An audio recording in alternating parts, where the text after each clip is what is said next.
би ерөнхийдөө нэлээд одоо олон хүн удирддаг. Тэгээд маш их завгүй байдаг хүн. За тэгээд энэ дэвтрийг хаж дэвтрийг хөтлөхөөс өмнө бол ерөнхийдөө ажлаа бүгдийн дандаа утсаар амжуулдаг. Ерөөс огт бичиж тэмдэглэх тийм дадалгүй.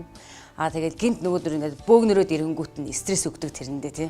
Бохимддаг. Тэгээд зарим ажлыг одоо орхидог, одоо алгасдаг тий. Зарим нь бүр мартчихдаг.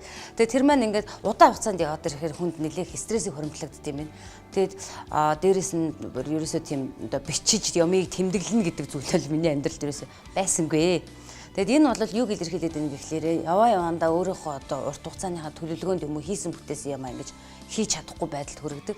Тэгээд өөрийн юм одоо гараал явлаа гэхэд яралтай ажиллаар дахиад нэг дараагийн ажилд нь утаснаас гараад ирлээ гэхэд замын төвчрөл бухимдаад ирдэг тий.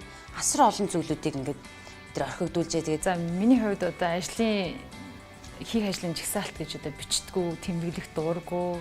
За яг дуур хөрвөл ажиллаа ингээд бичиж тэмдэглэдэг. Гэхдээ нэг гэртээ нэг дэвтэртэй, нэг ажил дээрээ бас нэг дэвтэртэй. Гэхдээ тэрийг үлдсдэг. Үнэхээр дуур хөрвөл хөтэлдэг байсан. Тэгээд одоо жишээ нь хурал дээр ч юм уу ажлын хамт олон нэг юм хиймээр байна, тийм хиймээр байна гэхэд одоо яг нэг биччихээ тэрийг ингээд сөхөж харахгүй ч юм уу нэг тийм тохиолдод маш их байсан. Тэгээд тэрнээсээ болоод ажил дээр айгүйх стресстэй, ажил дээр очих дургу болох ч юм уу ер нь бол ингээд энэ ажлаасаа гараач гэх юм уу маш олон юм боддог. Тэгэл яг тэнд бол ингээд яг нэг тийм эмх цэгц байхгүй, төлөвлөгөө байхгүй гэдгийг одоо ойлгосон боловч яг тэрэн дээр юу ч хийдэггүй байсан. Зарим хүмүүсд хэлдэг л дээ. Би гар утсан дээрээ тэмдэглэждэг гэд. Тэгээ утсан хаялалууд бүх юм байхгүй болчиход.